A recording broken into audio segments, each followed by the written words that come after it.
Welcome to the Mies Podcast. I'm your host, Josh Sharkey, the founder and CEO of Mies, the culinary operating system for food professionals. On the show, I'll be interviewing world-class entrepreneurs in the food space that are shifting the paradigm of how we innovate and operate in our industry. Thanks for listening, and I hope you enjoy the show. Yo, they say art mirrors life with every stroke of the pencil. I'm giving you folks a glimpse into. My guest today is the very inspiring chef Eli Kulp. Man, we had a really awesome conversation. Eli's the co-founder and culinary director of High Street Hospitality Group and the host of two incredible podcasts, one called Chef Radio and the other one called Delicious City, Philly. He lives in Philly, but he spent a lot of time cooking in New York at spots like Del Posto and for the Major Food Group. He's a James Beard Award nominee. He's won Food & Wine's Best New Chef. He won Chef of the Year from both Eater and Philadelphia Inquirer, and generally speaking, just a really awesome, talented chef, great leader, and restaurateur. What's more, in 2015, Eli was left paralyzed from a spinal cord injury from a tragic Amtrak accident. This type of tragedy would devastate really anyone, and of course, Eli went through an immense amount of pain and struggle, and like anyone, found it really hard to push forward. But he did, and he's doing more than ever now, hosting podcasts, maintaining his role with the award-winning restaurant group, and generally speaking, just inspiring chefs and people of all walks of life. Tragedies like the one that Eli suffered completely change our perspective and force us to be grateful for things that maybe otherwise we wouldn't have.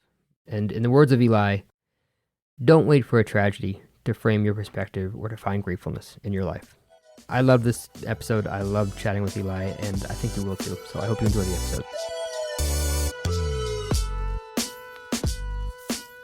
Eli, I think a lot of people already know you, but maybe just a little background on, coming up in the food industry, how you started, and then how you got to these two podcasts. So my story starts like a lot of people, just needed some income. When I was a teenager, I wanted a dirt bike. I grew up riding dirt bikes. I wanted a new one. So my dad naturally was like, let's get a job for you. And it just happened at the time that this lady had moved into this small town. I grew up in Washington State. I grew up in the Pacific Northwest, kind of in the foothills of the Cascade Mountains, really beautiful lakes, rivers, just a perfect childhood, roaming the trees and prairies and everything. So just constantly outdoors exploring, but dirt bikes, all that. So it's just a big part of my childhood. And this lady moved into town, wanted to open this little restaurant. The story is pretty hilarious. So this town is, I jokingly say hillbillies and rednecks, but it's there's some truth to it. Wait, what's the difference? I forget between a hillbilly and a redneck. Hillbilly and redneck. I think a hillbilly is just more up in the hills and they have them there. Yeah, like they don't come down much. They come down for provisions and they head back up and they hermit away. There's definitely places like that, up in like the Winston Creek area, where you're like, how do these people live? You're like, you never see them, but they're isolated. They're isolated people, and it's not like the Beverly Hillbillies and stuff. And then rednecks, of course, is just shooting shit. Anything that moves. We always had rifles in our car, and anything that moved was a target. And yeah, we'd roam around at nighttime with spotlights looking for eyes. And like it's just what we did. I think people look at small towns a lot of times. They're like, what the hell do they do there? I tell you what, though, it's just getting into like fun trouble. That's all it is. Whether it's tearing down road signs and just doing silly, dumb things to fill up our time. But this woman had moved into the town and she wanted to open this restaurant. And my dad was like, well, go ask for a job washing dishes or something. So she made me a busser / dishwasher. My uniform was black pants, white shirt, and Irish green cummerbund and bow tie. Obviously. And yeah, I mean, in a small little town of, and, during the summer, it would get a lot of tourism and we have a lot of lakes and parks and stuff like that. So how old were you when you started? 14. Yeah. So I was 14 when I started. And then really quickly, I gravitated towards the kitchen and I did some cooking and I got, sucked into that. And I stayed there all through high school. And it was one of those things where I'm hanging out with adults. I'm 15 years old. I'm hanging out with like industry veterans of guys with tattoos. And, they've been cooking this place and that place. And these chefs that kind of just like move around and work at crappy places. It's like it supplies their drugs essentially. Is what I can surmise now later on what was going on there. But it really exposed me to this whole other side of culture. And I really fell in love with that idea. And as soon as I graduated, I moved down to Portland did a culinary school down there and just started working. And before you know it, I'm up in Seattle. I did 4 years up in Seattle. And then I sort of got away from real cooking. I was working at like an Irish pub company, and which was great because it was a corporate company, and I learned a ton about food costs, labor costs, management, scheduling, all these things that a lot of chefs don't ever learn until they're thrust into a sous chef role or thrust into a CDC role, where all of a sudden now you have to do dollars and cents before all you're doing is throwing stuff in a pan and cooking it. So I feel very fortunate, even though I was 25 when I moved to New York and really started digging deep into cooking. I went to the CIA. I didn't have the confidence just to go from an Irish pub in Seattle right to New York City and start cooking. But I knew I wanted to go to New York City. Kitchen Confidential was a huge influence on me to making that decision. My brother bought me the book and I read it and I was like, this is what I have to do. And I always wanted to go to the East Coast. I was thinking Boston or New York or something like that, just kind of live that lifestyle a little bit. And so I packed up my Zuzu rodeo and drove across country, enrolled at the CIA and spent considerable time just researching New York City and researching food. And there's tons of young kids go to CIA, right? Were you one of those? You went pretty young? I went when I was 17 to Johnson and Wales. Exactly. Okay. So you know how it is. Like these kids don't even know what they really want to do. And I was 25, so I took it really serious. I really dug in and made the most of it and did my externship in New York at Oceana with Cornelius Gallagher, which was just an eye-opening experience. I mean, he had just come off working as a exec sous at Danielle. He worked for Greg Kunz at Les Panas, so he had this incredible repertoire and he was a ninja in the kitchen. Yeah. Like he really was. I left just when he got there, actually. So we must have just crossed paths. Oh, were you with Rick Moonen? I was with Rick and Rick left and Mike Schenk stepped in for a little bit. Oh, that's cool. In between. And then when Neil got there and then I ended up going to John George. But yeah, we must have just crossed paths.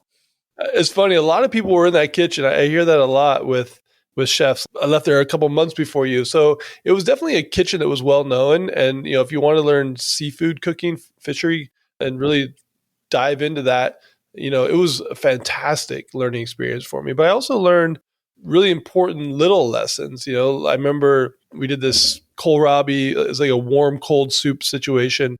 We had kohlrabi it was butternut squash soup on the bottom in a shot glass, and then like a kohlrabi puree on the top. And, the bottom was warm, the top was cold. And I had to polish these shot glasses, right? Well, I did that, but Neil came over one time and either he made this up. Like I looked at it afterwards. I was like, there's no damn spot on that glass, but he lit me up, man. He lit me up hard. And even though I think he just was probably just fucking with me, it immediately created an eye for detail that I didn't have before. Where you're looking at every little thing possible. Yeah. The way your towel's folded on your station. That was a big one for him. Mm-hmm. And it still is today for me. I feel like there's immense amount of wisdom, I think, in a folded towel on your station at all times. 100%. And just keeping everything at 90-degree angles and just keeping an organized station. And when I left Oceana, I was prepared for the next thing because nothing could have put more pressure on me than Oceana and what Neil did. And I left there, and eventually, as an extern, you do his boosh station, but he took a liking to me after a while. He saw that I was dedicated and I was serious, and I had a chance to work with the Saucier team for the last couple months of my time there, and just dove into it. Both feet in, loved it, loved the atmosphere, even though it was crazy and a little bit psychotic at times. I excelled in it, and from there, I worked for a couple French kitchens, so BLT Fish, Laurent Torrendale when that first opened. And again, a really high pressure, French-driven kitchen, brigade system, all that. And then I worked for, do you know Josh Tekelis? Do you remember Josh Tekelis? Yeah. Sumile? Yeah, Sumile, yeah. Yeah, I worked with Josh at Sumile, a little Japanese spot in the West Village. And then he opened up this Italian restaurant on the Upper East Side called Jovia. Yep. Evan Rich was there. You probably remember Evan being there. I remember that for sure. Yeah. So it was this townhouse on the Upper East Side, like 63rd and Lex, between Lex and Park. And it was by all intents and purposes, a really energized kitchen. There was a lot of really good cooks there. Peter Serpico was there. Evan Rich was there. Ended up being Aaron Silverman, now Rose's Luxury down in DC. It was, even though it was a small kitchen, a lot of really talented chefs came out of that kitchen. But the problem was is that Josh Sharkey had been basically working at Union Pacific for a while and then also at Sumile. So he's really focused on Asian ingredients for a long time. And when he met with the owners and they decided to do an Italian restaurant, he's a talented cook, like super talented on the stove, right? Just like some of his concepts, though, are a little difficult to produce over and over and consistent. A lot of steps, right? A lot of steps, really, really intricate things during a busy service where it wasn't a 3 Michelin star restaurant. So you didn't have 4 guys on a station producing 1 or 2 items. You had a busy station with a lot of mise en place. I tell this story a lot, but this kind of sums it up. There's a couple dishes that Josh did that were just totally impossible to reproduce consistently, like during service. And one of them was, like when you do like a crispy skin on a fish, right? Like a snapper or black bass. In this case, it was black bass. You either expect the skin to shrink a little bit or you give it some slits, right? And, so the skin doesn't shrink up as much. His answer to that was start the fillet of fish in a cold pan with a little bit of oil, put the cold pan on the stove. You're cooking the fish entirely on the skin side, go in and out of the oven a little bit. But the key is as soon as that fish, the flesh of the fish was 95% perfect, then you put it over high heat to release the skin from the pan. And you're working on French tops, right? So you don't have like a burner and, so the idea, it was beautiful because the skin didn't shrink. It literally stuck to the pan. So the skin was expansive over the entire fillet. But the problem was that's impossible to do consistently over and over on a busy service when you're doing 120 covers, and it was just a train wreck of a kitchen. It was madhouse. It was a madhouse. So after that, that's when I met Mario Carbone, and he was helping us with some pasta recipes. His girlfriend worked there at the time, and Del Posto had just opened. So, I was talking to Mario. I was really interested in Del Posto and maybe learning something other than like a French kitchen. And so I went to Del Posto, and that's really where I fell in love with this idea of cooking more soulful food rather than cooking with your heart more than your head, and I learned that, okay, a kitchen doesn't have to be complete chaos. It doesn't have to be a sabotage mentality of, angry cooks at other angry cooks. And it was like walking into like a Zen kitchen. Everybody had to do their job. It was a high expectation, but at the time, Mario Batali, say what you want about him, but the culture that he had and Mark Ladner had in the kitchen was way more laid back, right? They didn't subscribe to this high-end French mentality to get the job done. They relied more on the relationships to get the job done. So that was really a turning point for my career, going to Del Posto and spending almost 3 years there and learning like you don't have to cook food angry. And I always say like you can't cook good Italian food angry. You just can't. Yeah. There's so many nuggets that we learn in these kitchens that sort of cross boundaries to other things in life. So many of them that I think Josh is an incredibly talented chef, but it's a perfect example of if you can't consistently execute something, it doesn't matter how innovative it is. That's universal to any industry, right? You have to sort of match, no doubt, right, execution with the innovation. If they don't, then you're going to have to wait, right? You're going to have to wait until you're able to do more, get the new stove in, have people that want to pay more for the food. And I feel like chefs sort of go through phases early on in your career. You're just learning, right? You're learning every technique. You got first the basics, and you learn a brunoise, and then you learn mother sauces, and then you learn, some like how to actually work with a pan and the heat and things like that. And then you start to learn like maybe develop your own flavors. But I think every chef goes through that phase where you want to sort of impress and you want to sort of start to, show all the techniques that you know. And it's really hard because you've learned all these things and you're probably really good at them. And so you're like, okay, now I want to show everybody. And you almost have to go through that phase, right? The key is, can you get out of that phase? Because you have to go through that phase with getting that stuff out of you, of like being able to sort of get out of your system. I just need to go and release all these new techniques and test them out. But then you have to sort of graduate to this phase of, okay, now I need to step back and say, is the juice worth the squeeze? What does the end result actually need to be? And does this technique actually need to happen for that? And does it fit into my lifestyle now?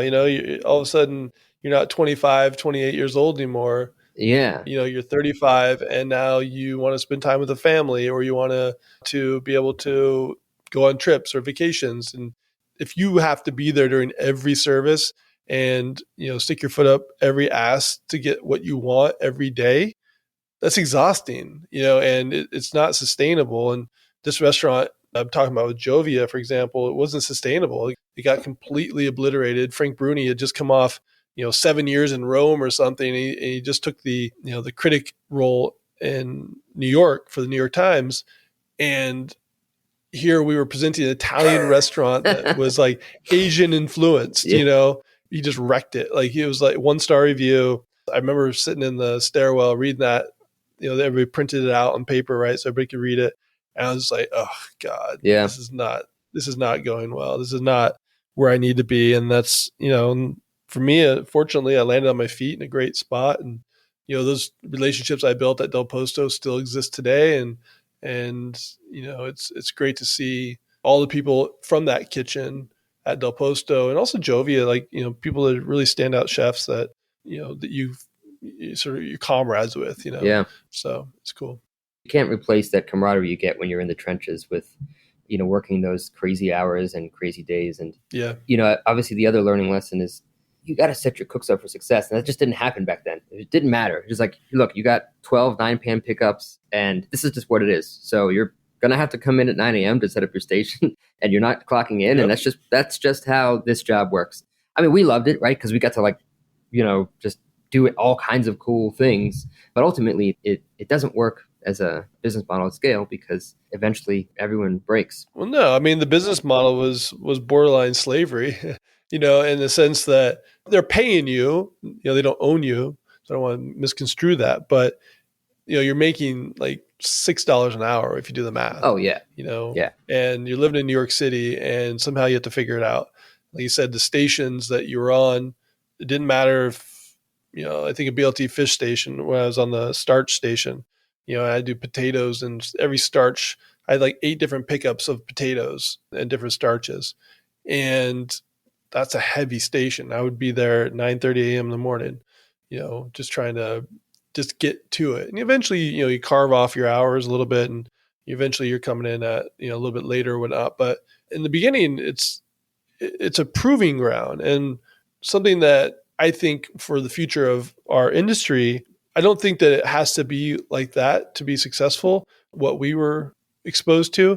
I do think there is something to be said, though, for leaders today, chefs in kitchens, that we still need to take the approach that we're a mentor. We have to push people beyond their perceived limits in order for them to achieve what they can achieve. And I think that's what these kitchens did, is that when you started that station, you felt it was impossible, right? You were always behind. You're always getting middle service, your palm souffle wouldn't souffle and you're struggling and, you're crashing service because they need that palm souffle at the table.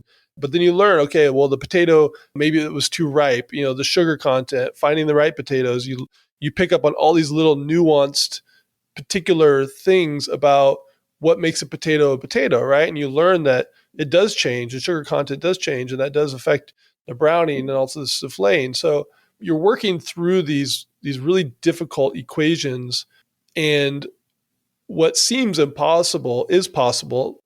But at the time when you're a 22-year-old cook or 23-year-old cook and you're struggling, like, yeah, that's anxiety provoking, that's stressful, that's all these things. The beauty of it is that once you get through it, you now have an immense amount of confidence for the next challenge. And today, there's still going to be challenging kitchens out there. There's chefs that are very ambitious. There's still cooks that really want to work. But I think in general, the lack of pressure that we can apply today, we don't know what the outcome is going to be. We don't know if that's going to create spoiled chefs. Is the industry going to shit because of it? Probably not, because we'll evolve, but it's still sometimes hard to wrap your mind around. Okay, so, the business model used to operate, you could get your kitchen labor down to 15%. Well, now kitchen labor is 28%, not including management. So now where does that money come from? Right. That's the age old question. Is it the menu increase? Do you cut costs? that's the challenge. And that's a very big challenge today. And the restaurant industry you're not going to make what you used to make 15, 20 years ago. If you have a restaurant, you're going to make about a quarter of that if you're lucky. Yeah. We do this sort of exercise of looking back, and it was this way. And, we worked 6 days in a double, and we got paid a shift pay. And we look back on that and say that was the good way. And I think a lot of it was, there's obviously so much of that was intrinsic, right? We wanted to do that. It wasn't someone pushing us. There was never someone said, you have to come in. It sounds like we started in New York at the same time. You came in on your day off to learn butchery. You came in early to learn how to bake. You stayed late so that you could get with the saucier to see how he's crashing sauces or whatever the things that you wanted to learn. You just did that because you wanted to absorb everything. And you knew that the person next to you was doing the same. And if you wanted to be good, you had to. And I think there was something beautiful about that. That said, I think it would be naive of us to say that the new generation isn't like that, or that because it's different, because they're not working as many hours, or because they're not being pushed the same way, that it will change. Maybe they'll be even more innovative. Who knows? Maybe they'll be more motivated. Well, technology is also helping that, right? So just look at what's available in the market for ovens, for example. You look at like the Unox ovens they're so high tech that you're able to do things in these ovens that we could never have even dreamt of.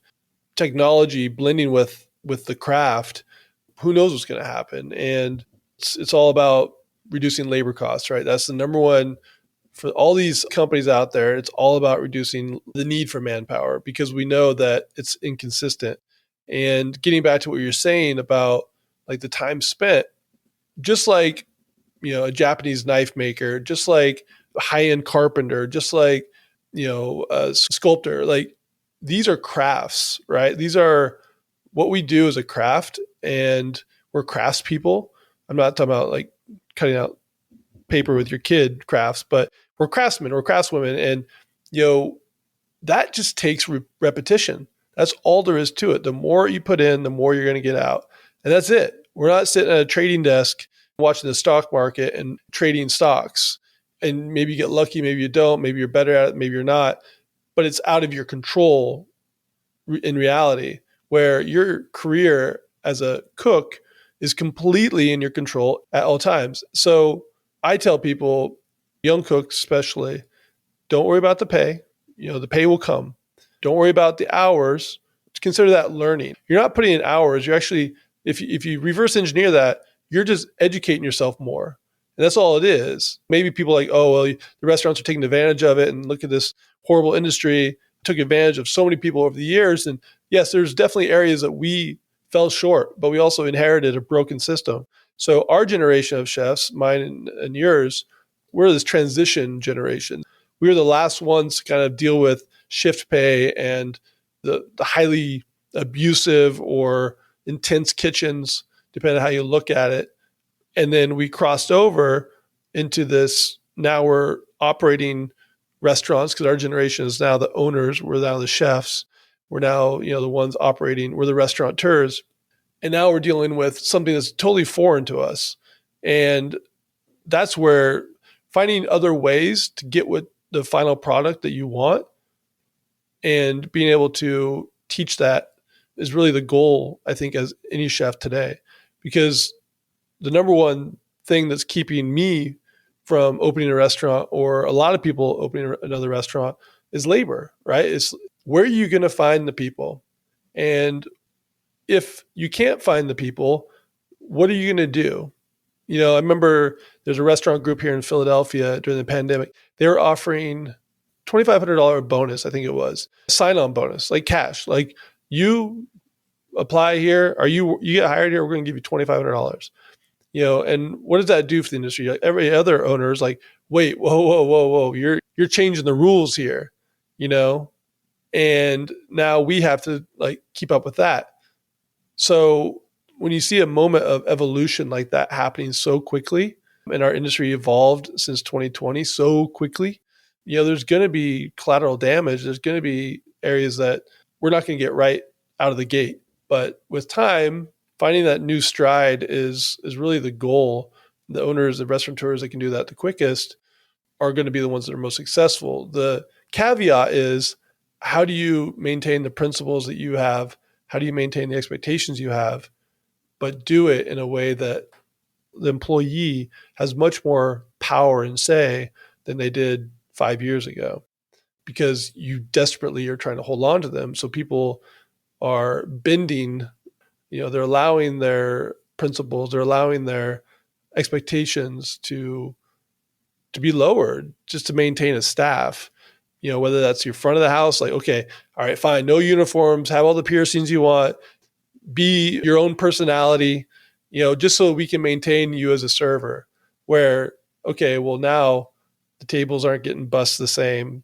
People aren't, the service is tables are messy. These are just things I'm seeing and noticing that would not have flied 5-6 years ago in some restaurants, because you can't criticize, you can't, bring up every little detail that they're missing, because they're like, well, I'll just go somewhere else and I'll make just as much and I won't have to deal with it. I do think that, first of all, I don't think it'll ever work if all we're doing is trying to acquiesce to more demands and pay more. I think that what's the interesting sort of paradigm here is that if you really want someone to stay, the way that we sort of grew up in kitchens, and the way it still sort of is that you spend a year or 2 years. Maybe you spend 3 years, but that doesn't happen very often, right? Because then you go to the next thing, right? We've all done, right? We go to Oceana, and then John George, and then Boulay, and then Tabla, or you go to Del Posto, and then and you do that for quite a while, right? And I guess one question I ask myself is, can we set up a restaurant where a cook would want to stay here for 10 years? Could we give them enough to learn and to grow into, where they see that, like, oh yeah, this is a job and a career that I could actually spend the next 10 years for. You are going to have to pay them more. You are going to have benefits. But, when you know that someone's going to be there for 5, 6, 7 years, and that's just the expectation, maybe it's 5 years, that's 10 years could be a long time. There's a different mindset, and it goes for cooks and for front of the house. But it means that we also, we need to be able to provide a lot of infrastructure in terms of education, in terms of things that you can learn, different stations you can do, different things that you can sort of dig into, and maybe not even just cooking. Creating the visible upward mobility, right? So people can see, okay, if I stay here and I put the time in, I'm going to be rewarded. And what you see now, a lot of restaurant groups are giving equity to a CDC. So if you're a group that has 3, 4, or 5 restaurants, or maybe 10, you know that you're only as good as your weakest link. And if you can't make sure that you keep the strong links where they are, those weak links are going to just show themselves that much quicker. So if you have a good leader, if you have somebody in your company that you see that is really worth investing in, a lot of groups are just giving equity, because what's better than that, right? You have ownership, but you don't have the risk, so to speak, and you feel like you're a part of something. You're no longer simply a pawn in the game. You feel like you can really, put down roots somewhere and grow. I still think it's not an intrinsic motivation, because again, you're still paying them, whether you're paying them in cash or you're paying them in equity, you're paying these. And I think it's funny. I learned this from Dan Simons when we were chatting, that really sort of spoke to me. He's the founder of this restaurant group called Founding Farmers. Okay. And, it made me think about, the kitchen. We think about upward mobility, right? Okay, you're going to be a line cook, and then maybe you're a tournat, and then you're a sous chef, and then you're a chef cuisine. But that's limiting unless I keep growing more restaurants. But there's this notion that we probably don't think about a lot in terms of horizontal mobility. Why would you want to stay in that station longer? Why would you want to spend way more time as a line cook? Because you can learn so much more and you can get so much better at it. And then, of course, yes, you can work your way up to a sous chef or a chef de cuisine, but maybe we want to spin off a CPG. Maybe we want to do sort of pop-ups at a market. Maybe there's other parts of a business we can actually expand revenue to, and you can do other things and give them sort of ways to sort of get involved. Because I think ultimately, I don't think humans are motivated by money at the end of the day. I think they're motivated by having purpose and having meaning and having impact. And a sense of belonging, I think, also is really important. Yeah.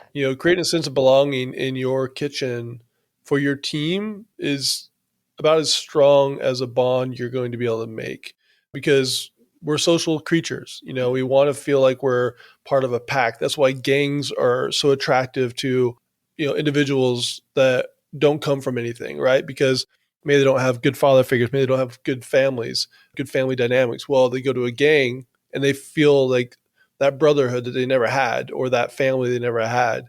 And that's why they exist, right? And if you look at our industry historically has been made up of broken toys, right? Whether it's somebody that, is a felon that needs a job and you need a body, you hire them. Historically, it was low man on the totem pole, so to speak, that would take these positions because it's a very low barrier of entry to be able to be a cook, right? Now, if you're talking about a certain restaurant, 3 Michelin star restaurant, 2 Michelin stars, like that, okay, we're talking about a little bit different. But the vast majority of people who work in our industry are not educated. They didn't wake up one day and say, oh, I want to be a chef. I want to be a cook. No, it's a means to an end. And, if you can motivate people by saying, look to the right, look to your left, this is your family. These are your people. Do what's right for them. And you'll be rewarded with this, this nurturing environment. I think, if you can create that sense of belonging in your kitchen or in your restaurant, it's so powerful, right? Because it gives people purpose. It answers the question, why, right? Why am I doing this? Why do I want to put all this effort in? What is my why? What is that? And if you can answer that why, like why we're here, well, we're here to serve guests, right? Okay, we're here to make money. Like those things are obvious, right? If you can drill down a layer or two and say, okay, you're here because, Sam on your right and Joe on your left, like you care about them and they care about you, and they care about the environment because that's their safe area. That's their happy place. So if you can create that sense of belonging, and that's different ways, like you mentioned, horizontal mobility, if maybe that's doing fun things like a pop-up, allowing your cooks to, have a night where they create menu items, just like chefs that would be like, all right, tonight's a slow night. We're going to play Iron Chef. The secret ingredient is X, everybody gets an hour and they get to like put together a dish, and then the chef, the chef would judge it, so to speak. And, those type of activities and keeping it fresh and keeping it light, those little tiny things like go a really long way. And I think it's just about being creative. And I think the more creative and genuine you can be, the more successful you're going to be as a chef and an owner. Yeah, no, I couldn't agree more, man. I appreciate that. Well, we did go on a rabbit hole, which I had a feeling we would. And I'm going to steer us into another direction that correct the ship. No, it's not a correction. I love that we chatted about it. Right the ship. And we could probably spend hours about more of that and why family meal is important and things like that. Well, I think I'll leave it with this subject, but I think if anybody out there wants to learn more about like the sense of belonging, the culture and all that, a great book is an author named Daniel Coyle wrote a book called The Culture Code, and where he studied high functioning groups like Navy SEALs, Danny Meyer, the Union Square Hospitality group they're in there, really high functioning groups that could have honest and genuine conversations with each other and be able to say, you know what, you didn't do that well tonight, Joe, and that hurt me. And then Joe would be like, okay, I'm sorry. I realized I should have picked up that fish quicker or whatever it is. But if you can create that trust in your kitchen where everybody knows that there is a role, and that's something that Daniel Coyle explains really, really well in the book, like it makes a huge difference. And that sense of belonging and everything else that goes along with it. So if anybody wants a really good read and learn more about it, I definitely recommend that book. Yeah, love it. I just made a note about that. We'll put that in the show notes. Okay, so you were talking about meaning while you're in the kitchen. Sort of thinking about this conversation, I thought about one of my favorite books, which is A Man's Search for Meaning by Viktor Frankl. I don't know if you've read it. The general premise, Viktor Frankl is a Holocaust survivor. It is a dark book. It is a pretty detailed book about the Holocaust and what he and so many others went through. But the general premise of it is actually really bright in that his notion is we find meaning through suffering as humans. And it is the direct way to find meaning, because through suffering, you find the opposite of it. And I thought of that because I have to imagine, have such a different and deeper perspective now on why you do what you do.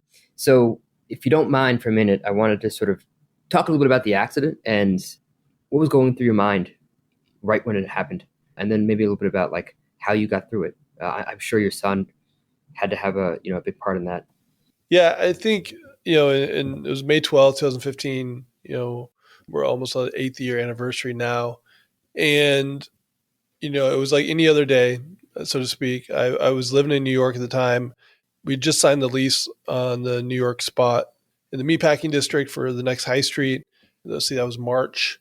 The accident was in May. So within 3 months of signing the lease, we really hadn't even started a demo or anything.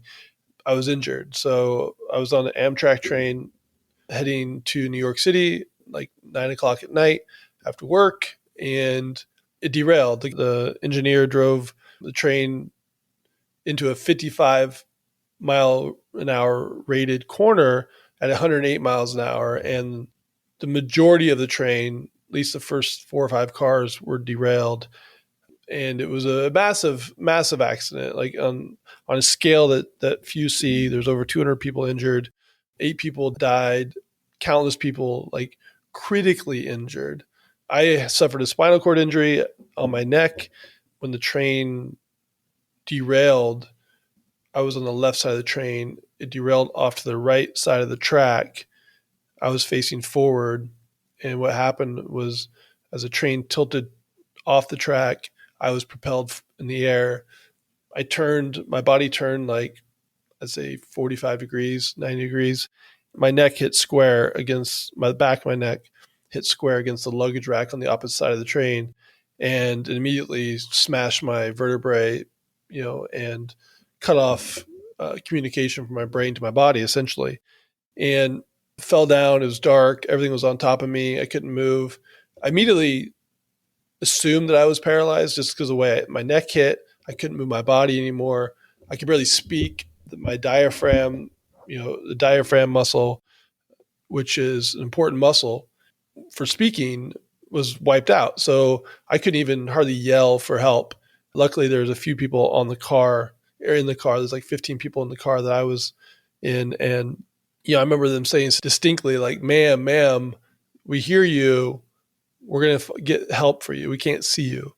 And I was like, well, I'm not a ma'am, first of all, but my voice was so high pitched and it sounded like probably like an old lady, so to speak. So, they pull me out and they have a triage section. It must have been like 45 minutes or so before somebody came to me. Do you remember the first thing that you thought as soon as you hit the luggage rack, you fell down? Do you have a memory of like what first went through your mind? Yeah, for sure. So really the first thing that was through my mind was, I'm not dead. Because when I was flying through the air, I had the thought that this is it. And my life was over. And so when my neck hit the luggage rack, you remember in Back to the Future with Michael J. Fox in the beginning where he's has a guitar and he has that giant wall speaker and he's like turns it up to like 10 and he hits the chords and it like blows him 20 feet back. Well, that's what it sounded like in my body when my neck hit that. It was like this crazy screeching sound feeling that went through my body just for a second, like somebody had just like strummed really hard on the chords of a guitar. And when I was actually laying on the windows because the car was on its side. I remember immediately smelling the smells of like oil and the smells of like the track essentially because you're kind of laying off to the side of a train track. So, and then immediately it goes into, okay, am I injured more than what I know? Because okay, I can't move my body. And my feeling, I still have some feeling in my body, but it's not 100%. I'm like, okay, am I bleeding out? And, what I mean? I didn't really know what was going on. I didn't know if I had major injuries in my body. So, and then of course it goes to the family, right? So immediately you're thinking, okay, my son's not going to have a dad potentially. Like, okay, if I am paralyzed, what does that mean to my future? Immediately you think of as much as I love being a dad, I love being a chef as much, or sometimes probably even more, and my trajectory as a chef had just started to really take off. I put a lot of time and a lot of effort in. I was not an executive chef until I was 34 years old, which doesn't sound that old, but when you think about, a lot of people were at that time becoming chefs at 28 years old, 29 years old and doing really well, where, like I said, I was like kind of a late bloomer when it came to fine dining. So, all that work, all the effort, And now I'm just like, okay, I don't even know if I'm going to make it through the night. So all the thoughts that people say, I wouldn't say my life flashed in front of my eyes, so to speak, because I didn't have time for that. But it was definitely a moment where you're laying there and you're thinking about, if I am paralyzed, what does that mean for my future? Yeah. So your first thought was, I'm not dead. And then I'm not dead. Is my son going to be okay? And then what's going to happen to my career? What's going to happen to this, what I love? I mean, Yeah. probably knowing with a high percentage that that's what you had before is gone. I have to imagine that I know you were in the hospital for 6 months before you got out. And I can only imagine, I've heard you talk about a little bit that it's dark for quite a while, right? Yeah, for sure. Having children, I can completely relate to like the kids being the thing that keep you going, right? Because we have this responsibility, and whenever anything is going wrong, and we have like these dark thoughts, knowing that there's someone that relies on you, not just financially, and not just companion, but like you're their dad. That's such a blessing in a way to keep us going. I was going through a lot. Not only did I lose my career, so to speak, or at least as I knew it. I was the owner at that point, so it wasn't like I didn't lose my job. We had 4 restaurants at that point, and I was a partner in all of them. And so I did have some financial security there, which was great. A lot of people wouldn't have that. And I knew that I'm adaptable. I knew that I can figure out how to, still find a role, right? My partner, Ellen Yin, within a week after I got injured, after I got out of the ICU, we were in the middle of designing a restaurant. So that didn't stop. We made the commitment, like, we're going to keep this going. In hindsight, it ended up being a really difficult project in New York, and it took a lot of resources. And in the end, maybe we shouldn't have done that. But, that also gave me purpose, because I could concentrate on something other than just my recovery, just my family situation. Because at the same time, my marriage was falling apart quickly after I got injured. And so it was like this double whammy of not really feeling like I had a place anymore in the world. Even though I knew this restaurant was coming, it was still almost a year later that we opened it. So there was a lot of time there. And, I really just had to latch on to like being a father and being a dad as much as I could be, even though I was going through this really tumultuous separation with my wife. And, there's a lot of threats of, whether or not I'm going to see my kid. And, so it really made me dig deep and took a lot of resources. And, in the end, we're good. I have him basically 50% of the time, which is how it should be. And, but at the time it was just chaos. And, I went to very dark places, and whether if this life is worth living. And in a lot of ways it wasn't anymore, except the fact that I, had this restaurant come online, and more importantly, my kid. And that sense of purpose was stronger than the other option, thankfully. And I think going to those dark places sometimes is too easy. I would say, I think in a lot of ways, I regret allowing myself to go to that place. I hold myself to a pretty high standard in general. And even though a lot of people will say you're very brave and you're an inspiration and all of those things, for me, it was just really about managing my abilities in the best way possible, and still relying on the things that I could still do. I can still be a leader. I can still be a coach. I can still do a lot of the things that I enjoyed as a chef, but I'm not going to be able to sit there at the pass at night, plating dishes and watching, the guests enjoy their food. That was really the hardest thing for me. And there's still a hole there. That hole will never, ever go away. Where at the time I got injured in 2015, it was 3 years after I came down to Philly, roughly, from New York. We did some great things.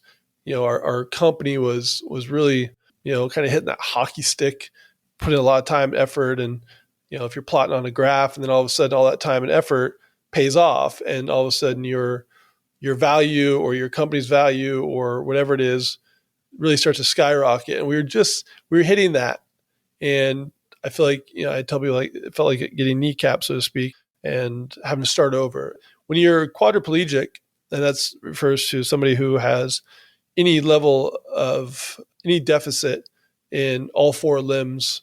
And, but when you're quadriplegic, it's really, you're kind of learning how to live again. It almost takes you back to your infancy as a human, because you're completely reliant. I couldn't feed myself when I got hurt. I couldn't hardly move my arms.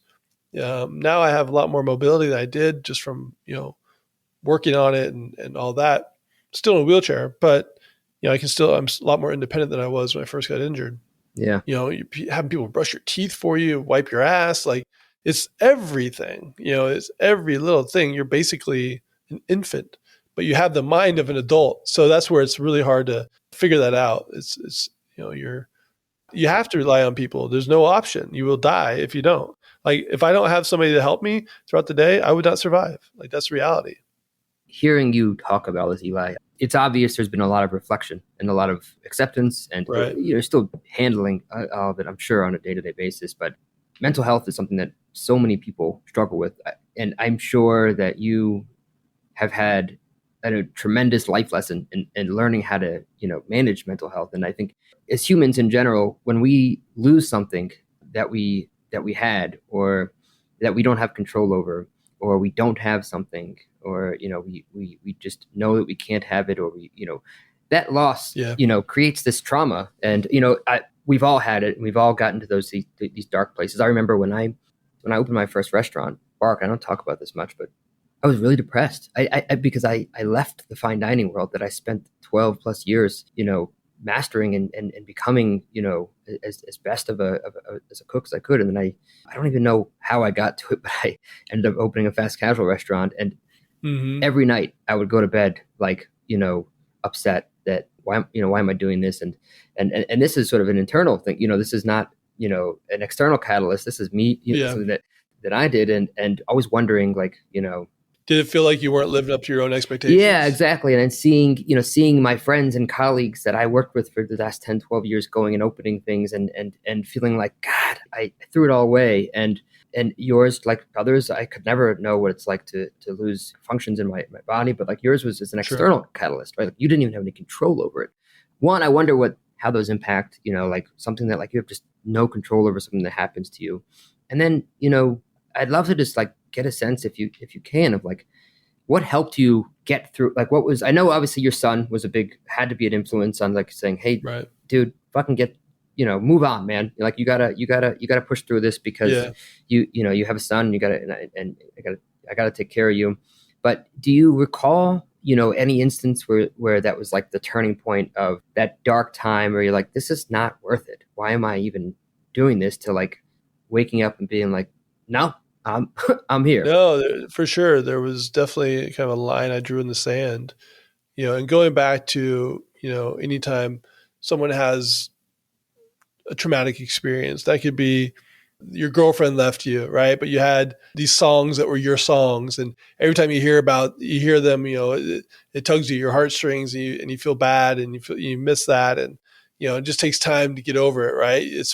It's exposure therapy that, eventually if you hear that song 10 years later, you're not thinking about that. Right. So, with something like spinal cord injury, you have to grieve every little detail of things you used to be able to do or things you wanted to do. A good example of that is being a father. And I love sports, right? I really look forward to being able to throw the ball with my kid, do batting practice with him, shoot the ball, teach him the techniques, like all these things that a father is supposed to do, right? Like I was excited about those things. I love playing golf, even though I wasn't good at it, but because in our industry, like who has time to play golf, right? But I would play it once or twice a year. I really loved it. But in my head, I had my retirement plan worked out. Like, I'm going to work my ass off and get to a place where I can go play golf once or twice a week if I want to, and like, these were like the goals that you have in your mind that maybe you're not telling people, but these are things that you look forward to someday. And the very wise, but overused statement, yesterday's gone, tomorrow's not promised, today's a gift. And it's reality. Like, any one of us can walk outside of our door today and get hit by a garbage truck. Like that's just reality. Like we know that those dangers exist. Do we think about them all the time? No. Like who's going to, like, you're never going to leave your house if you think about all the threats. And there are people that don't leave their house because they do think of all the threats. And you can only protect yourself as much as you can. When I got hurt, it wasn't because I was drinking. I drove a car into a tree. This was somebody else's mistake. And I think what human nature does is that you want to have a reason, right? So you want to find a reason that happened. Even if you had no control over it, you're like, okay, well, maybe if I would have, stayed later and taken the later train like I usually did, I would not have got injured. Okay, maybe if I didn't come to Philadelphia that day because I came down specifically to cook for this group of women who had requested that I do a lunch for them. There's this group of incredibly successful women here in Philadelphia, and I want to do something nice for them. And I wasn't planning on coming down that day. So it was like, okay, if I didn't agree to come down for that one meal, I'd still be walking today, right? So your brain is like battling this desire to put a bow on it, so to speak, and give you exact reason why. But reality of it is there was no reason. Like the guy just made a mistake. He didn't do it intentionally. He was distracted. He was driving a train and, he was distracted by some other things that happened on a different track, and he just lost his bearings, and he thought he was on a straight stretch and he excelled and he wasn't. And so, being able to grieve all of these things, now when I go to a park and I see a father, playing catch with their son, I don't grieve that as much. I might still notice it, you know what I mean? But I also know that I still can do a lot with my kid I couldn't see before, right? I can still teach them a proper swing when we're doing batting practice. Maybe somebody else has to throw the ball, but I can still do that, right? I can still teach them the way to hold a knife in the kitchen, even though I'm not physically the one showing him. I can explain to him the process of cooking, or braising a pork shoulder. Yeah.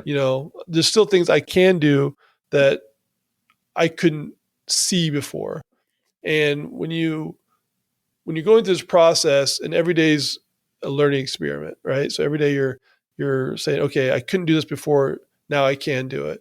And eventually you get to a point where you maybe max out on those things, but at least you have a good idea of what you can and can't do still. Was there something that clicked for you that turned the corner from, fuck, I can't do this, I can't do that, I don't have this, to like, you know what, but I have this? Yeah, that's what it was. I think for the first 18 months, it was like, woe's me. Like, look how bad I have my life, how shitty my life is, and feeling sorry for myself. And I had a really important person in my life, and her name is Angela Riccobono. And she is the head counselor, psychologist for Mount Sinai rehab. And rehab medicine is different than regular medicine, right? So rehab medicine is not about healing somebody or getting them, make them feel better, curing cancer or something like that. Rehab medicine is about making their lives better with what they got. And Angela has been at Mount Sinai for 20 plus years now. She's helped countless people be able to see the forest through the trees, be able to paint the picture like it's going to be okay. And the rule of thumb is that 5 years is really how much time you should give yourself to figure your life out after you get injured. And, for her to be able to paint that picture for me, give me the confidence to really fight for my kid, fight for my way of life, and really inspire me to do that. Like, if it wasn't for her, I don't know where I would be today. It's hard to say. Was there something particular that you remember that she said to you that really stuck? You know what it is? She gave examples, and a lot of times words don't mean shit. And her to show me a picture, right? And say, look at this kid. He was 18 years old, when he got injured. Now he's married and he has 3 kids and he's thriving. He's a thriving attorney, and he did all this after he got injured. Those type of examples where I saw that, okay, if I do these things, if I work on my mental state, if I work on my ability to be grateful for what I have, if I, all these little details, then maybe I can have that someday. And the problem was through this recovery process is that I still I had lost my sense of purpose. And even though I can still do these things in the kitchen, we know being a chef is really physical. And, you can explain everything you want, but to show somebody like it eliminates about 1,000 words, right? So for example, it's so frustrating. Like, so if I'm cooking at home and I have somebody helping me, I'm like, all right, hold the orange this way. Okay. You're gonna cut off both ends, and you're gonna make supreme. So you're gonna take off all the peel. Like try to do that. Try to explain that to somebody without showing them. They'll be holding the knife upside down. They'll be holding it backwards. Yeah. You're like, what the hell? Like, no, like hold it this way. And they're like, well, I am going that way. I thought that's what you meant. It's really, really difficult. So having to find ways to still have a purpose was really important for me. And that's really what I was searching for, and something to fill that void. And I guess that's kind of how I found podcasting in a sense, because I think a lot of times, and you probably felt the same way when you left fine dining, is that you lose a connection with not only the restaurant and the food and that culture, but you're also losing the connection with your fellow chefs that used to be sort of a certain level with, right? And now you're not going to events, you're not jumping in, just popping in their kitchen to say hello anymore. I lost a lot of those relationships. And I think that was a really big thing for me. And that really, that void was really hard to fill. And I think as a chef, you're always striving to be relevant, right? Like a good chef, like you're not looking for accolades, you're not looking for notoriety, so to speak, but you want to stay relevant in your field. And I think that goes for anyone who has ambition. And for me, I wasn't relevant anymore. That was really hard for me because I worked really hard to become relevant and to become somebody who made a difference in the industry that I love so much. I'm in love with the industry. I really am, and to not be able to do that, not be able to perform on a nightly basis was huge. And so after about the 18th month mark, I made a decision, like I have to fight. Like I had to fight for everything. I had to fight for my kid. I had to fight for my life. I had to fight for every little thing. And that really gave me the motivation to start thinking, okay, what do I need to do to get better, like mentally? And, fast forward 8 years later, and I think it really was that 5-year mark that Angela used to talk about, that I was able to say, okay, I've done everything that I hoped I could have up to this point, and I feel really good about it. And, when podcasting found me, that was really an opportunity to reconnect with the industry. That's really what it was. It was a very selfish decision. I can talk, that's one thing I can do still. I can surmise about the industry and what we think is going to happen. We can talk about what has happened.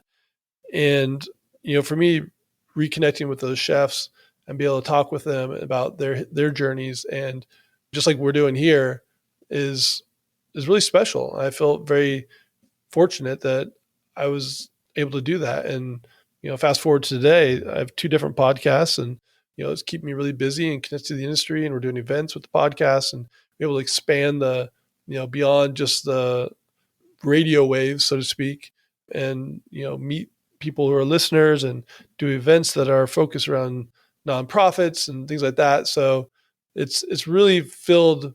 I have to stay busy. Like that's really important for me. I have to be busy. And if I'm not busy, I don't feel like I'm relevant.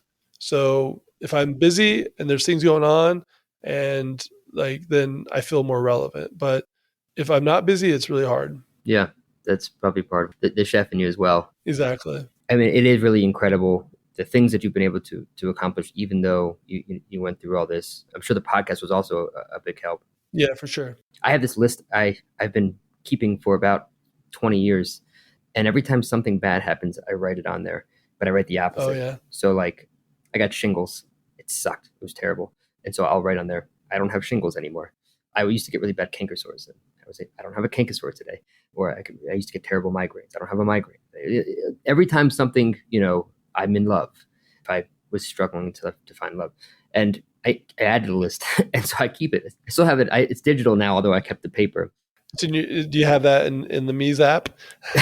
You have that list, the grateful list, I guess. What it is for me is it's a way for me to always have the perspective of, there's always something good today, right? No matter what, there was something bad that happened to me, or there's something that I suffered through, or someone else did, and that's not happening right now. Even if something else is, I can't imagine equating that to something as traumatic as you went through.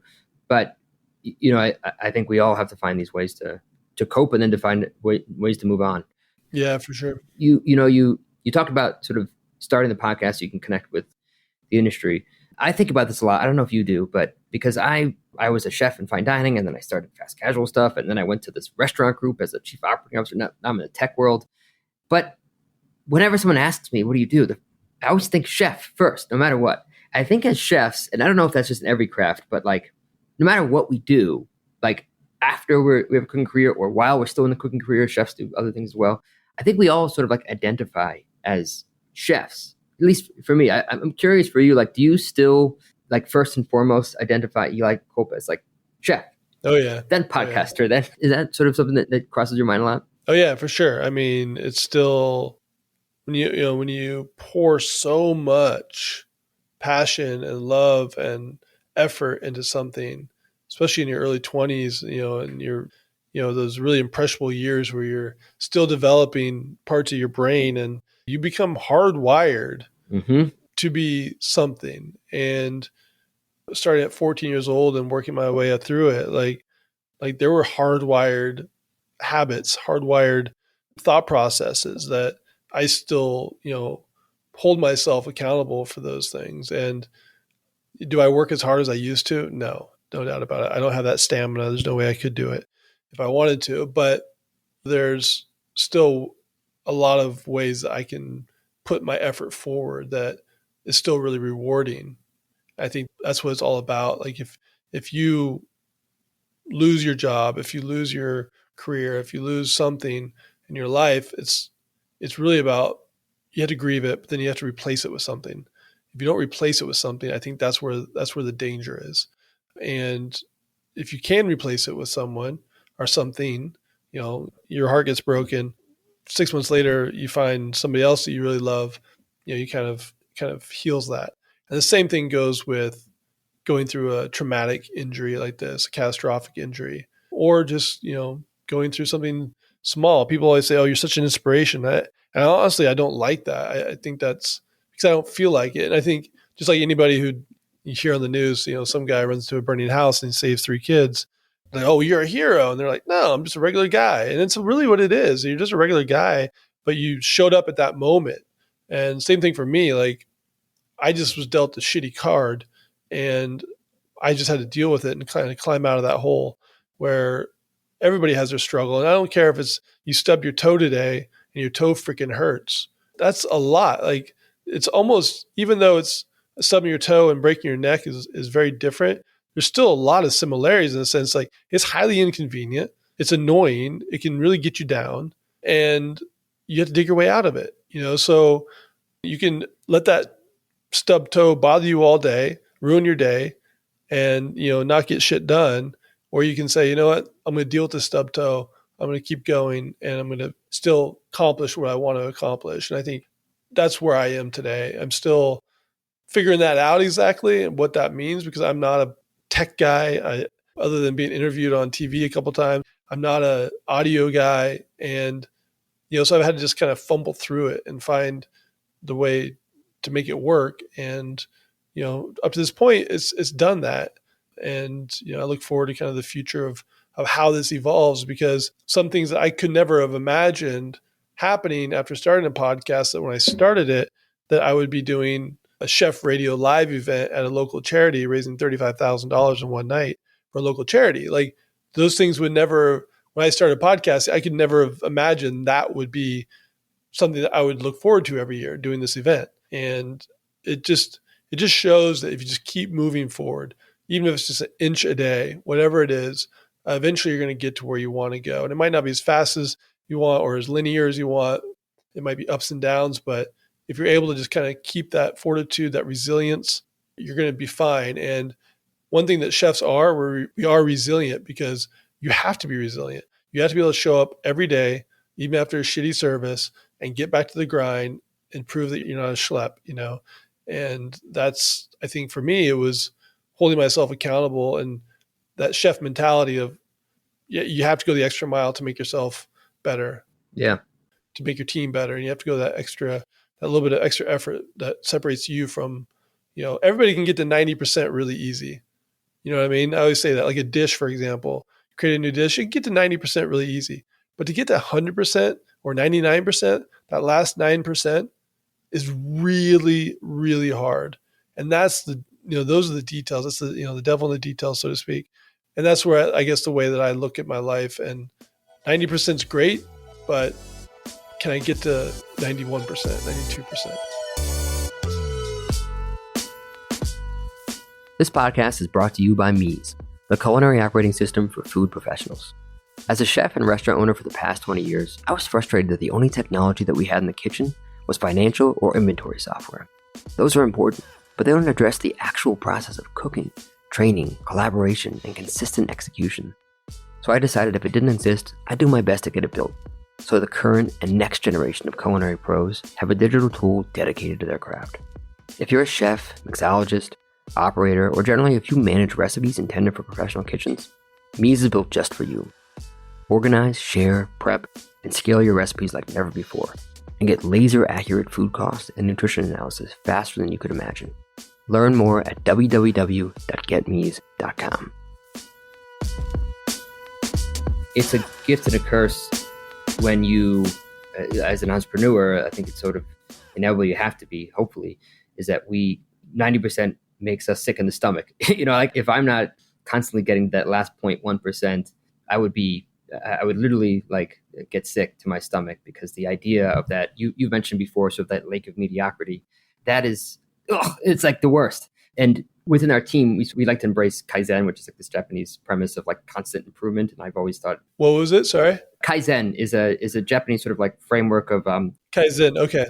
I bring up Kaizen, which I love because I think the idea of constantly iterating and improving, you can start on something at 90%, for example, and over the course of a year, if you keep working on it, you'll get to 99 point. You might not ever get to 100, but you constantly, and that's what the great part is actually the part of constantly improving and tweaking and learning and doing it again and doing it again. But you've mentioned this other premise that I didn't know much about, but I dug into a little bit after I heard it, of Ikigai. And I love it. I was just going to bring that up. Yeah.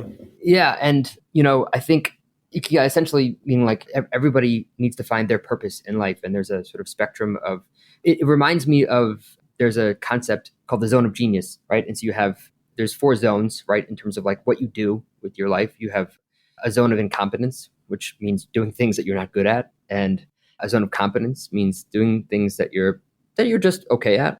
Zone of excellence, which is the most dangerous one, which is doing things that you are good at, even really good at, but don't love. And then there's the zone of genius, which is doing things that you're really good at and you really love. And Ikigai seems to be a very similar premise of finding the thing that you love to do, that you're very good at. And what is also interesting is that you can actually generate revenue from. And I think, when I think about your sort of like career and your path from cooking, becoming Food and Wine Best New Chef, to having this sort of life-changing experience that took a lot of that away, and then starting a podcast that has helped so many people. I'm curious how you think about your purpose in life today as opposed to, 10 years ago, and what's different, but then also what's the same, right? Like we all start, like you want to be the best chef in the world. You wanted to be like, have that sort of legacy of being an incredible chef. And now you have a different sort of objective maybe, but where's the crossover and why are you here today, man? Yeah. Why are we here? That I can't tell you, but I can tell you like the concept of Ikigai and how that plays into your physiological self. It's not physical, it's not mental, it's just kind of this whole body high, so to speak, of when you do something and you love it. I immediately think of, these Japanese knife maker who's been doing, the same knives over and over, trying to reach perfection, even though he knows he'll never reach it. But it's constantly these 0.1%, 0.2% increases towards that perfection. And the Ikigai gives you that sense of purpose, and that sense of purpose fulfills your ability to live a purpose-driven life, one that's with fulfillment, and one that you can appreciate and be grateful for. And you mentioned the lake of mediocrity, and that was something that somehow I fathomed that in my head, or I must have read something one day where, I've seen so many chefs like who were brilliant, like that were so good, but they never got where they wanted to go because they couldn't put all the pieces together at the right time with the right purpose. And I never wanted to be that. I always want to get to that other side and feel like at the end of the day, there was a legacy that I left for the industry. And my little niche of the industry, I made better because of the work I did. Where now, I might not be feeding people physical food, but I'm able to feed them knowledge, wisdom, maybe some lessons that they would have to learn, have to go through if they didn't hear it from me or one of my guests in the first place, that navigate the challenges that are today that we didn't have yesterday. And also, I think what these podcasts do is that in kind of a maybe roundabout way, they do create a sense of belonging because chefs from California or Arizona or Ireland can dial into this podcast and they can see that their struggle is as real as the person that they're listening to. And they can say, okay, I'm not the only one. When you can find other people that are going through a similar struggle or hear similar stories that you've gone through, you're going through, it makes it feel that much more manageable, right? It's like if you have a rare disease, so to speak, and then you meet somebody else going through that rare disease. Or for me, one of my biggest nemesis and the thing that can really hold me back physically is nerve pain, neuropathic pain. So when I find somebody else who has a similar level of injury, who also struggles with neuropathic pain, you feel like, okay, you're not in this alone. And whether or not you're interacting with them every day or you're interacting with them occasionally, it still allows you to feel that you're not the only one fighting that battle. And I think that's where, these podcasts come into play and people can hear, they can get a nugget of knowledge that they didn't quite think about when it comes to leadership or a dish or the style of cooking or technique or scheduling or business, whatever it is that they took away, but also they can relate. And that relatability is a key factor in why people keep coming back to the podcast, I feel, because they do find that they can relate to other people and the struggles and the challenges that go into their day to day. So I think that now is maybe my Ikigai, so to speak. Will it be forever? I don't know. I don't know if it will or not. Will I be 60 years old doing chef podcasts? I don't know. I hope not. Honestly, I hope that I still dream of opening a restaurant that is truly mine again, just to prove it, right? It's almost just to prove to myself that I can do it. It's to prove to my kid that, you know what? It doesn't matter what life gives you. You can still find a way to reach the goals that you want to reach. Is that a dumb move? I don't know. Maybe it is dumb. Will I lose $1 million trying? I don't know, but I still mentally, I want to try, but I also have to take into account, okay, I get to see my kid 4 days out of the week. That's really cool. I told him just the other day, like Sunday it was, 3 days ago, I said, Dylan, if I was still a chef, we would not be able to spend as much time together as we do. He goes, yeah, I know that. It would have been maybe the weekends, maybe every other weekend I would see him, be able to spend time. I wouldn't be able to go to his baseball games. I wouldn't be able to go to soccer games. I wouldn't be able to be the father that I am today, where we spend at home or anywhere for those 3 or 4 days together. And I realize that, and I can really appreciate that fact. At the same time, though, it doesn't mean that I still don't want to do it to prove that I can still do it. And I would not be able to be the chef of a restaurant. That would be impossible. The way I envision, hopefully someday, if I had the opportunity, is really taking a chef, that's a generation behind me and helping them succeed and find their success through me and be able to coach and mentor as needed. But that's down the road. That's a dream. It's okay to have a dream. It's important to have dreams. Those are the things that keep you going and working towards them. I don't see any reason why you're not going to do that. I'm pretty sure you will. We'll see. It might be dumb. I mean, just owning a restaurant these days is hard. That's reality. It's not, we talked about in the beginning, your margins are so tight and you're kind of held hostage by the fact that there are circumstances that might be out of your control that might make or break your restaurant. And when your margins are so small, let's say you're operating on 5% margins, and every $1 million you were able to take home $50,000.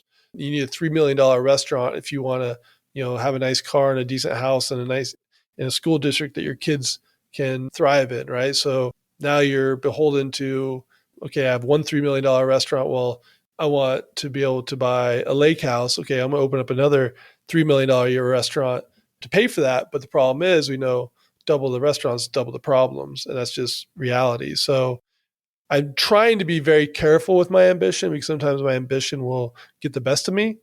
And I want to be smart if I ever was able to do something again that I could call, not necessarily my own, but that within the company that I currently own, or some other project, to do something that feels very personal again.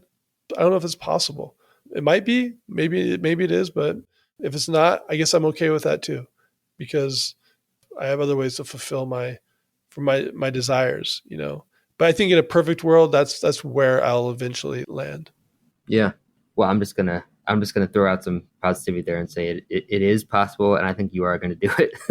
Just hearing you talk, I think what you're doing right now, I don't even know if you planned for it, but to your point of creating this sort of like community of chefs with the podcast, that is what helps. The number one prevention for mental health issues, depression, is community, is building a sense of like belonging. Yes.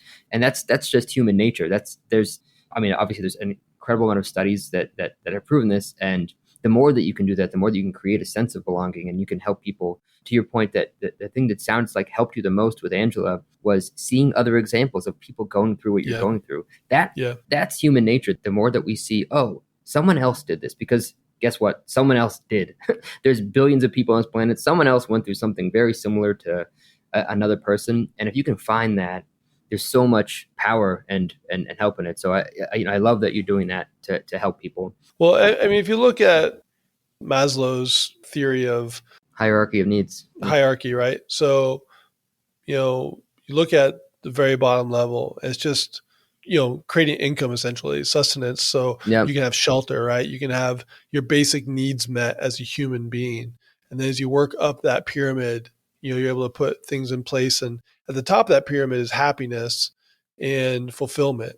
And the reality of it is, the vast majority of people on this planet will never get past that third level, that second or third level where, they have fulfillment. A lot of people will, majority of people will be born into a family that doesn't have a lot of money. They'll become whatever X, Y, or Z profession they want to be, that they can be. And, they're not going to have a high education. They're going to just be a worker bee. And then they're going to, someday, hopefully they can find happiness, but maybe they'll never find happiness, they'll never find fulfillment. So if you're able to find that, you're a very, very fortunate person. Yeah. I've had to realize, I've always struggled with this idea of happiness and fulfillment. I think as chefs, sometimes we're never fully fulfilled. We're always looking for the next high, right? It's almost like an addiction. We're looking for that next dish that's going to blow up, right? The next cronut, the next whatever it is that's going to, those moments of brilliance that you had in those unique dishes that really became you and your calling card in your restaurants, your signature dishes, right? Those type of things.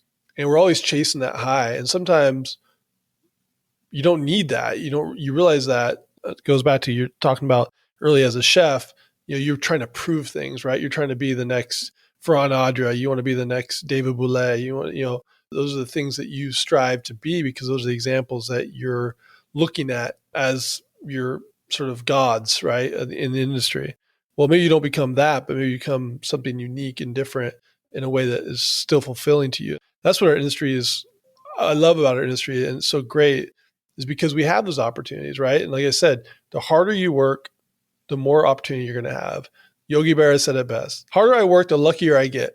And that flies in the face of luck. There's no, I don't feel like luck is something that exists in our industry, because sure, right place, right time, yada, yada, yada, is Bobby Flay if he didn't, if he wasn't, one of the original Food Network people, those type of things. Of course, like there's those 1 in a million type situations where the fact of the matter is that no matter what you do, if you put in the effort, you work for the right people, you maintain the relationships with those people. I can honestly say I could go back to any job I ever had, any job, any job I ever had, and I would get either that job back or I would be referred. You know what I mean?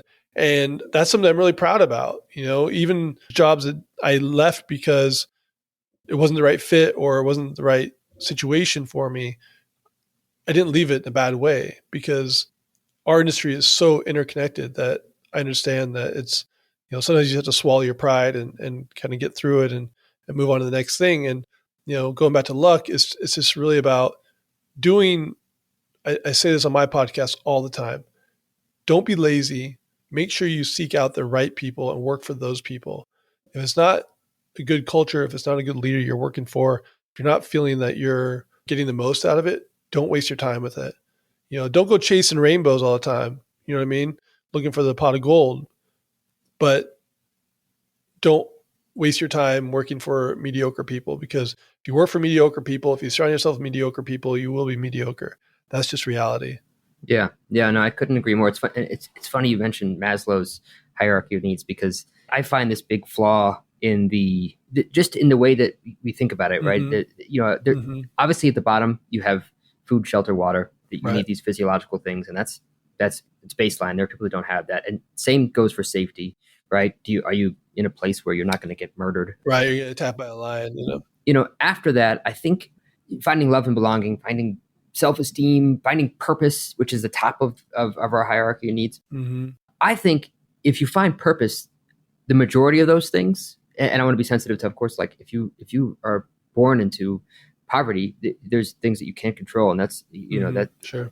That part is incredibly tough. But independent of that, like finding purpose is going to solve the rest of those things. You bring up, like, don't be lazy. I find that humans naturally are not lazy. They naturally, many of them do not have purpose, because if they had purpose, they would not be lazy, because purpose is what is going to bring you joy. It's going to make you want to get up and do the thing.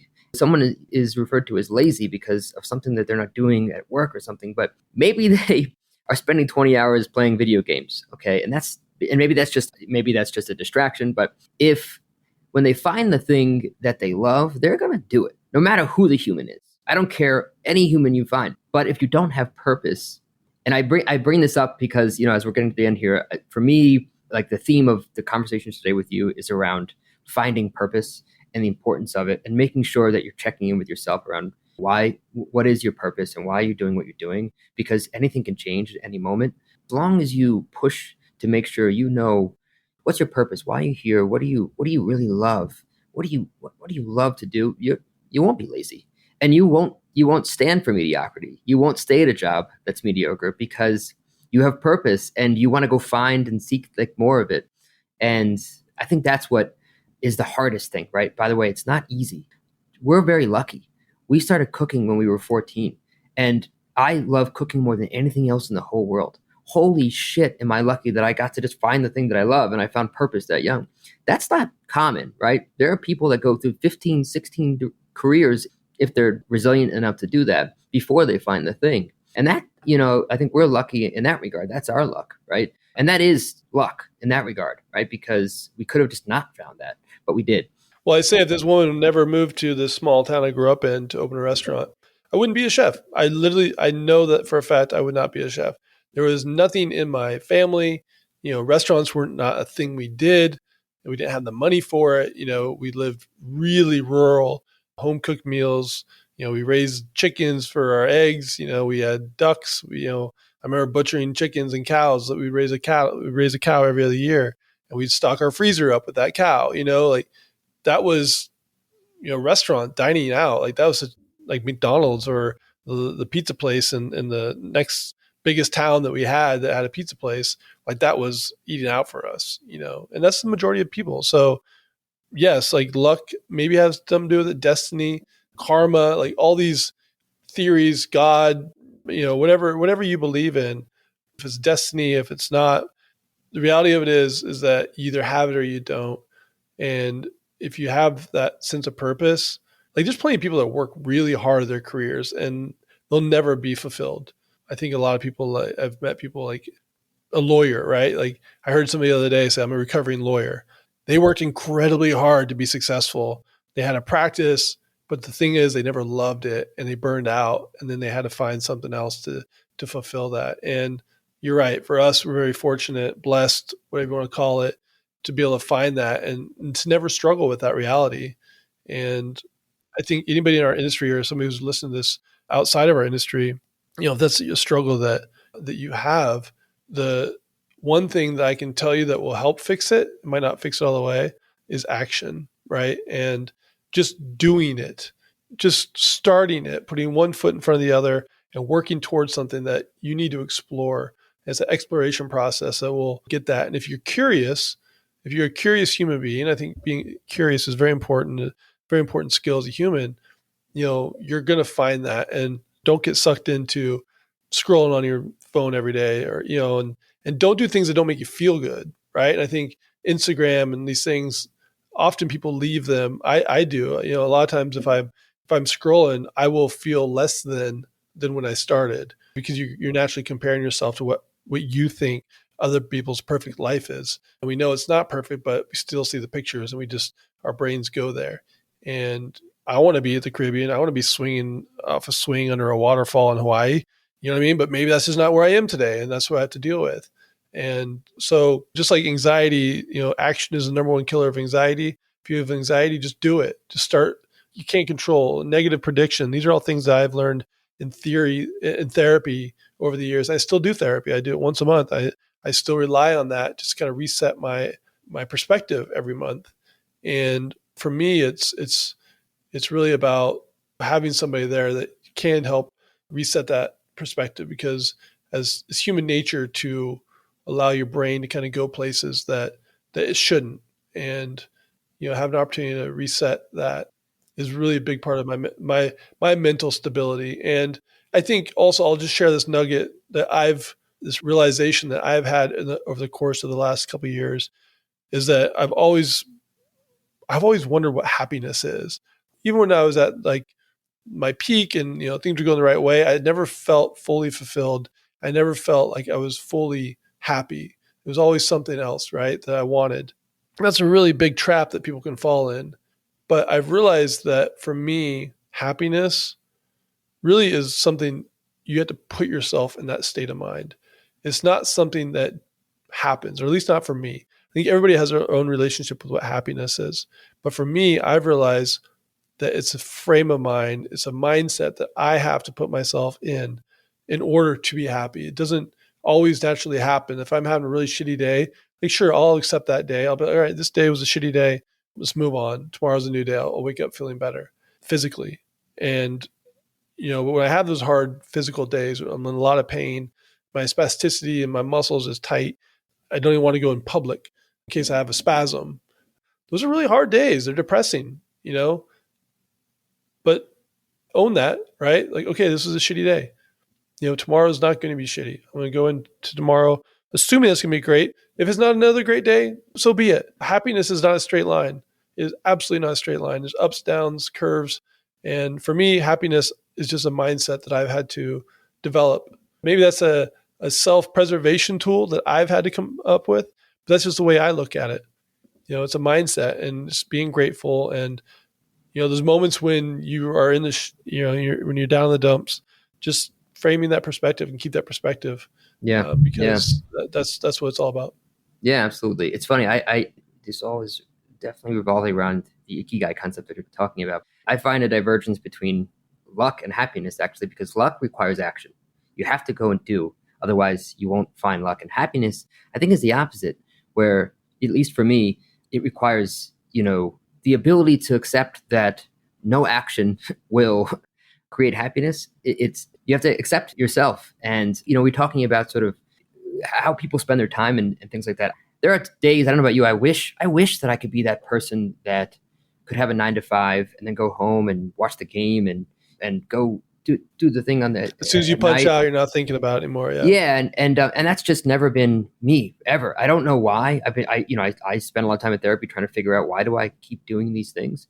And to your point, I also like always thinking about like, okay, I know I love this. I know I love building businesses. I know I love having an impact. I know I love cooking, but why am I doing this? What part of this is bringing me happiness? And I'm 42 now. I think we're around the same age, and it's taken a very long time. And I still am working at it. But I think what I'm starting to realize is just accepting that like whatever you're doing is part of it, right? No matter what, the Part of your whatever, journey. It's part of your journey. whatever the good or the bad, if you can just like be okay with it with each day. Something good will happen, Yeah. something bad will happen, and that's hard. It's almost like the antithesis of working at it. You have to actually not work at it and just let it be. And as a chef, as a as an entrepreneur, as someone, we are constantly like thinking about getting past the 90% that's contrary to happiness, right? Because you have to sort of figure out this way to reconcile this pursuit of excellence with this pursuit of happiness. And they are in competition with each other in so many ways, even though they're part of what makes us happy. And I think that, again, sort of wrapping this up of hearing you, I think that you're learning this through, sometimes we need something crazy in our life to help us sort of step back and say like, why am I doing this? What actually is making me happy? Well, I mean, so often, right? Like you lose a loved one suddenly. Life is framed differently. A tragedy happens. All of a sudden, people are really grateful for what they have. That's the struggle. Don't wait for those moments to frame your perspective. Wake up every day. Allow yourself a little opportunity to reflect. It can be 2 minutes. Just reflect on what you've accomplished, what you've done, but also what you want to do and what you want to accomplish going forward. And if you can do that, just take a little bit of time every day to be grateful, show gratitude, whether it's towards yourself or to someone else, to something. Those little details, those little moments matter. And it's once people lose perspective, and this could go back to your business as well. If you lose a perspective of what you're there for, what you're doing, and why you're doing it, you're a ship without a mast, floating in an ocean of challenges. So if you're able to keep your own perspective, but then also keep the perspective of your restaurant, keep the perspective of your menu, the North Star, so to speak, what are you working towards every day? And if you keep a perspective mentally, personally, and professionally, it's a life changer. Yeah. Yeah, absolutely. And tying this into sort of our industry, even if you love cooking, right, and you're a cook now, and this goes basically for any craft, also any entrepreneur that's starting a business. I love Simon Sinek has a great book, Start with Why, and Exactly. It really ties into this. Like you have to be really careful because you could be spending a lot of time, years can go by, and you're growing into more as a chef, but you might forget why you started and what your specific individual purpose is in the industry that you're in or the endeavor that you're in. And that's when things can really start to go south, right? Because you don't know, like you don't have a framework for making the decisions that you want to make, and you start to enjoy it less because you forget the reason why you started it. And so all the cooks out there and anybody starting a business or running a business or as a chef, like make sure you're checking in with yourself. Like why am I doing this? It'll probably make you better. I think it's great. I mean, as human society develops, we're learning a lot more about how the brain works and how to manage that process of that you go through on a daily basis of, you're battling depression or you're battling sadness, you're battling some challenge, but we know more about the brain than ever before. And we know that certain things work, not negatively predicting the future, not assuming the worst. When you do those things, your mind, even though it feels like, oh, you're just thinking it, but your body feels it, right? So if you're having those moments where, you are in the shits, mentally you're not there, it's so important to be able to say, you know what, I need to do things to get out of this. And if you can do those things to get out of it, my therapist always says, action is the number one killer of anxiety. Negatively predicting the outcome. If you negatively predict that you're going to walk outside and a bird's going to shit on your head, you're not going to go outside. You're not going to want to do that. But if you have the mentality that you're going to go outside and you're going to rock the day and you're going to enjoy it, there's a good chance that you're going to positively predict the future. So it's just those little brain things that you learn as you get older. That's what I like about these podcasts is that somebody listening to this, they might hear this for the first time. Like, oh, like I remember, okay, here's an example. When I was 30, probably 30 years old, I was kind of lost, right? I felt like my prime was passing me. I was still a cook. I was a sous chef. I didn't know really where to go. I was in New York City, but I wasn't feeling like I was connecting to people. Yeah. And New York City can be a great place, but it can also be a very lonely place. I went into a Borders bookstore, into the self-help section. There's the Borders down on Broadway and by Wall Street. And, I went to this self-help section and I remember opening a book and I'm reading about anxiety and the physiological response that your body has. I'm like, oh my God, I have anxiety. Like this was before anxiety was a thing. Nowadays it's talked about all the time. It's in pop culture, but back then there wasn't anybody, this wasn't discussed. This is going back 15, 16 years ago, probably. And, so when I was able to identify what I was going through, I was able to manage that better. I think that's what this is all about, because a lot of times as your adolescence, get in your early 20s and, you're not thinking about that stuff because you're naturally happy, but then reality slaps you across the face and you're like, oh shit, I'm 26 years old now and I don't know what I'm doing. I don't know what my purpose is. That's when you have to educate yourself and get a better grasp of how your brain works and be able to control that for a positive response. Yeah, absolutely. Well, this was awesome, man. I love the premise of action. I hope I didn't talk too much. No, look, I think, there's a lot to talk about, but, I love the premise of action is prevention for anxiety. Comparison is the thief of joy. There's a lot of these things that I think are so obvious, but seem innocuous, but they aren't. And I'm glad we had a chance to talk about them, and I'm glad we spent more time talking about this than just about kitchens, cooking in the old days. Those things are incredible and we love them, but there's a lot more that we go through that I think you have an incredible perspective on. I'm glad we got to chat about it. But anything else you want to share with the audience or anything? No, I mean, if they're curious, they want to check out, what I'm talking about in the podcast, feel free to Chef Radio Podcast. You can check that out. If you want to connect with me, it's Eli Kulp on Instagram. Feel free to reach out if anything, any questions or, even along the lines things we talked about.